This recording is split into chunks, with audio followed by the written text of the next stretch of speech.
Should I cut off then? Okay. Hawken pours Russell a glass of beer. You haven't aged a day in 9 years, he chuckles. Sorry.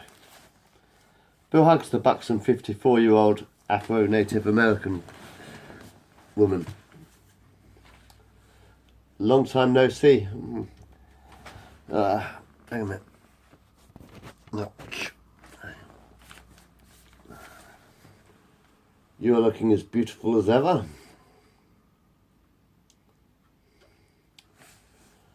Gloria, and maybe 1 or 2 more grey hairs here and there.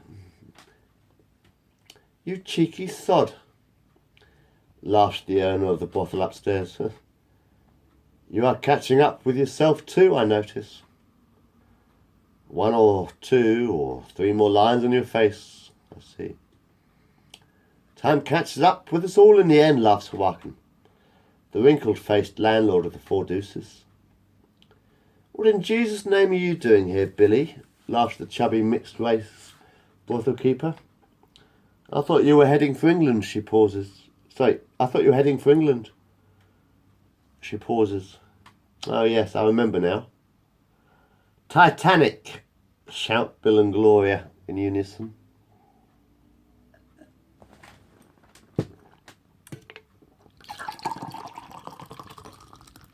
Oh.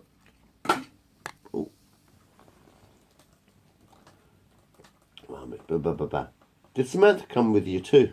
Asked Bill. I haven't seen her working behind the bar. No, she is still in Phoenix.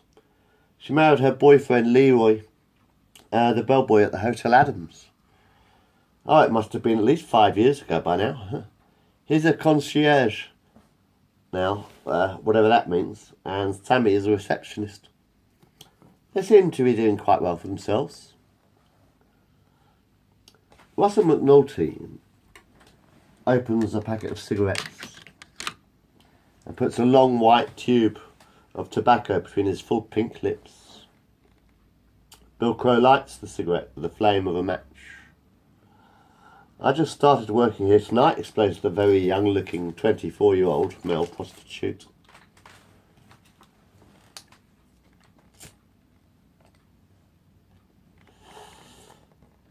And how was your client? Asks the undead Jewish shadow man.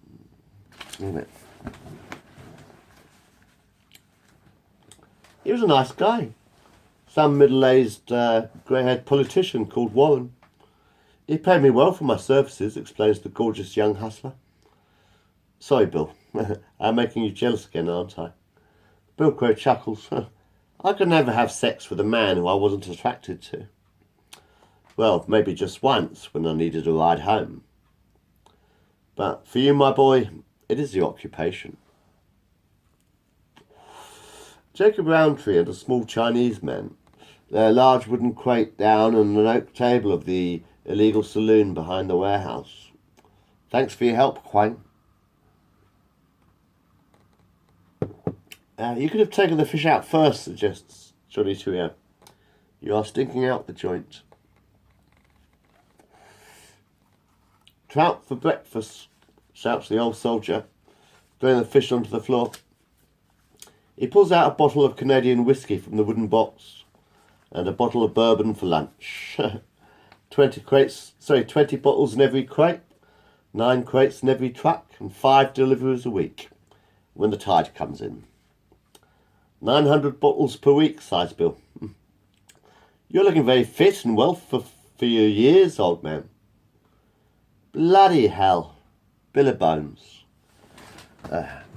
The 80-year-old Civil War veteran hugs his old friend.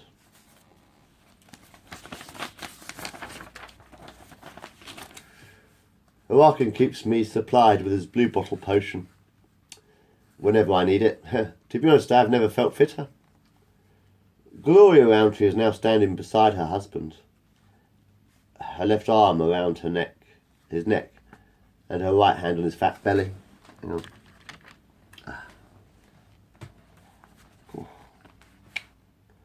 Unfortunately, he still eats like a pig, she laughs, and kisses Jake on the right cheek, leaving behind a kiss of cherry red lipstick.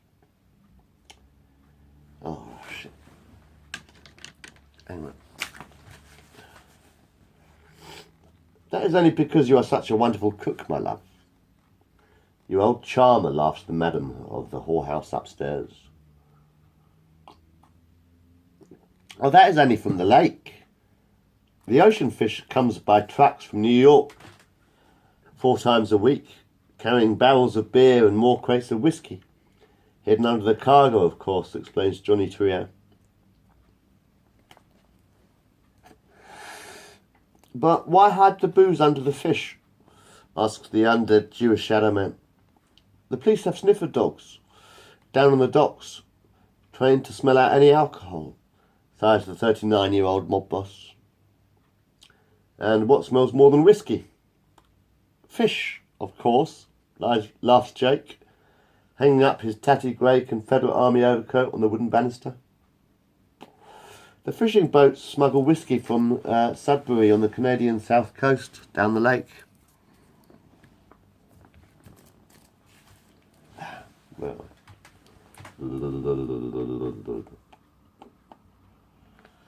Oh, fuck it. Sorry. The fishing boats smuggle whiskey from Sudbury on the Canadian south coast down the lake. And no cop is going to want to waste his time crawling around in nets of dead fish. Unless he wants to spend the rest of his shift stinking to high heaven. I'll say this for you, Billy Bones. You still look as pale as death himself. I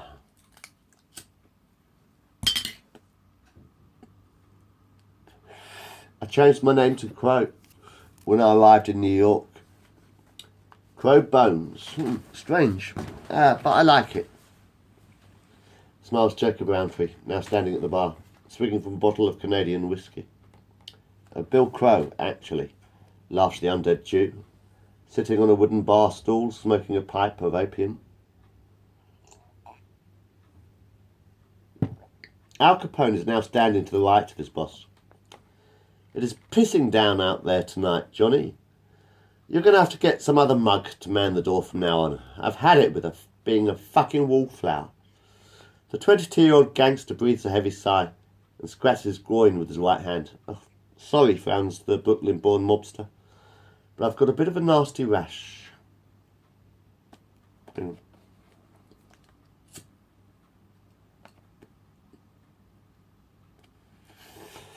You should have come to me sooner, Alphonse. I have all my girls checked out by a doctor once a week. Gloria gazes at Russell, the ginger-haired hustler. And my boys as well, by the way, she chuckles. I never knew this place existed until a month ago, frowns the Chicago gangster, looking very nervous. What are you doing? The brothel madam unbuckles Al Capone's belt. Now, don't be shy. I've done this many times before, she laughs, kneeling down on her knees and pulling down the mobster's black trousers, black and grey pinstripe trousers. I'm sure you have, Mrs. Roundtree, giggles the young, stocky Brooklyn boy. The 50-year-old prostitute stands up. Yep, you have syphilis, for certain. Al pulls up his trousers, looking rather embarrassed. Couldn't we have done that upstairs? Hawakan hands a yellow glass bottle to the young gangster. Drink this, he suggests. What is it? Asks Al, sniffing the liquid inside the bottle. It stinks. Medicine, explains the old red Indian. It will heal your rash. At least for a while. Johnny pours his friend a shot of whiskey. Try mixing it with this, he suggests. I'm promoting you to manager, effective immediately.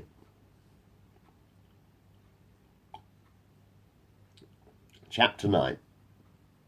It is 8 o'clock in the evening of Saturday, 8th of November, 1924.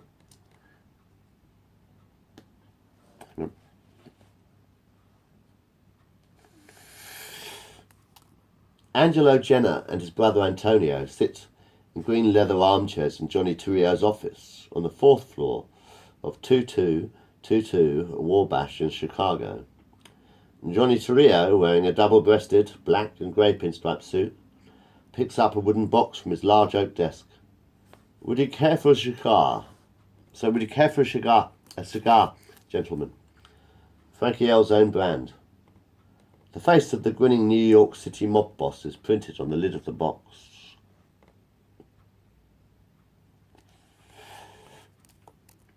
Bill Crow lights his boss's cigar with a silver Ronson cigarette lighter and sits back down in a black leather armchair beside his boss. Antonio breathes a heavy sigh. We have been having trouble with the North Side gang again.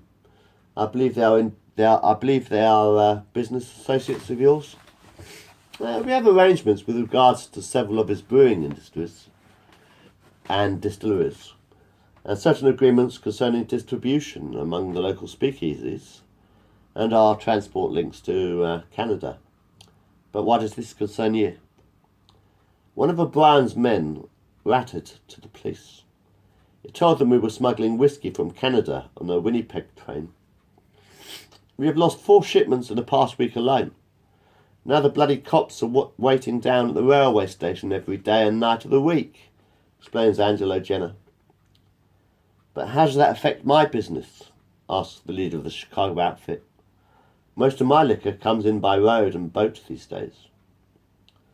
There is a knock on the wooden door of the office and the door opens. Jacob Roundtree bursts into the room, his forehead bleeding and his old grey tatty Confederate Army overcoat drenched in scarlet blood. Sorry to interrupt your meeting, Mr. Torrio, but we have got one hell of a problem on our hands. Jake pats his forehead with a blood-stained white towel. 3 of our trucks from New York were hijacked again tonight. I was driving one of them. What the fuck do you mean again? Asked Johnny. And why the hell didn't anybody tell me? It's the second time this week, sighs the 89-year-old Confederate sergeant. Mr. Capone didn't want to trouble you with it. No one got hurt the last time, and we only lost 1 truck of whiskey on Thursday. Anyway, Al made sure we would be prepared tonight with one of Frankie Yale's men riding shotgun in every truck with a rifle. They had a shootout this time, didn't they? Guesses Johnny Torrio. How many men did we lose? 4 of Frank's men, the 3 guys riding shotgun, and the 4th in the back of the 3rd truck, and one of my drivers. Which one? Asks Johnny Torrio. Oh! Hang on a moment. One reading out.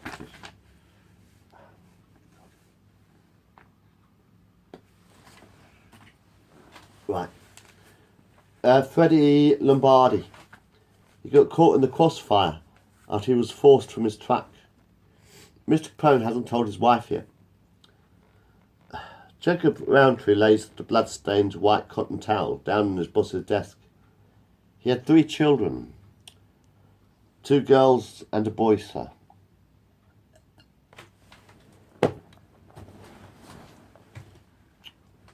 I will make sure that Fred's family are taken care of.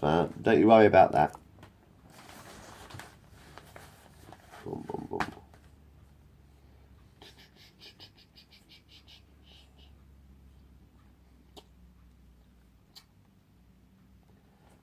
They will have enough money for the rest of their lives, I promise you, Jake.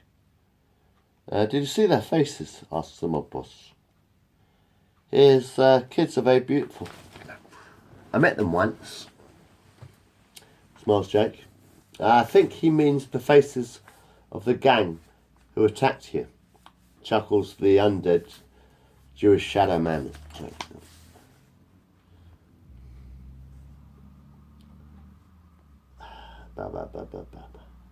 Sitting beside his boss.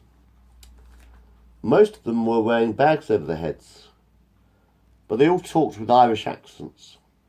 And I'm bloody sure that one of them was Dina Banyan, laughed Jake. I would recognise that beautiful voice anywhere. I heard him singing in the club downstairs once. It was last New Year's Eve, if I remember correctly. And he was whistling that very same tune when he was robbing us. Not to mention the fact that he was walking with a limp. Now you can see why we have to join forces against the Irishman, laughs Angelo Jenner, inhaling on his Yale cigar.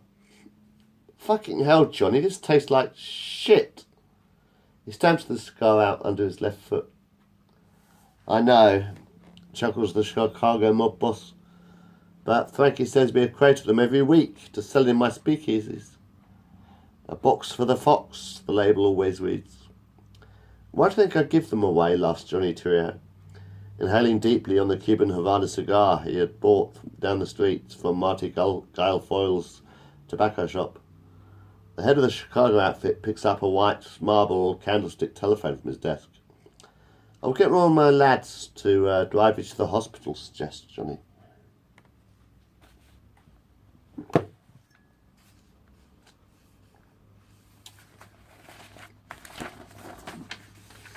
Well, they didn't taste that bad, laughs Antonio Jenner. For my driver, Jake, explains to Rio. No need, boss. Most of the blood isn't mine anyway, sighed Jake. I'll get my wife Gloria to stitch up my forehead. She's good with a needle and cotton. God knows she has stitched up my old overcoat more times than I care to remember. Al Capone is now standing just inside the door of the mob boss's office. The door was open, sighs the young, stocky gangster.